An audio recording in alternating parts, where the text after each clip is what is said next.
Amin di mana PLN Lirung katanya kedatangan mesin baru. Nah, diharapkan dengan adanya mesin baru ini lebih boleh pelayanan listrik di sana boleh lebih bagus. Soalnya nak mau banyak mati-mati lampu lagi.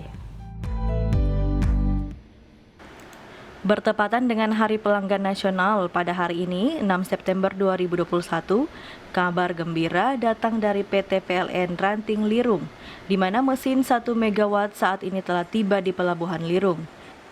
Kedatangan mesin 1 MW ini akan menjawab kebutuhan pasokan aliran dan listrik warga yang ada di Pulau Salibabu.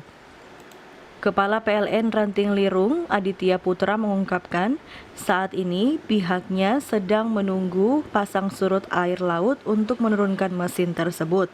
Adanya mesin 1 mega yang sudah berada di posisi Pelabuhan Lirung.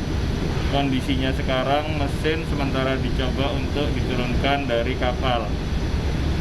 Dari hari Minggu sudah ada di sana, cuma menunggu posisi air naik karena kondisi kepala truk sudah di luar, tapi karena adanya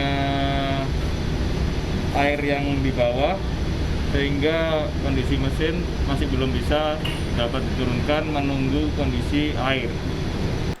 Ia berharap dengan kehadiran mesin baru ini akan menjawab kebutuhan pasokan listrik bagi warga. Pihaknya juga akan terus memberikan pelayanan yang terbaik bagi setiap pelanggan PLN yang ada di Pulau Salibabu dan Pulau Karakelang. Alfred Tumanung melaporkan untuk Kawan Nua TV. Semoga dengan pasokan listrik yang lebih terjaga, perekonomian masyarakat di sana juga bisa lebih baik ya pemirsa.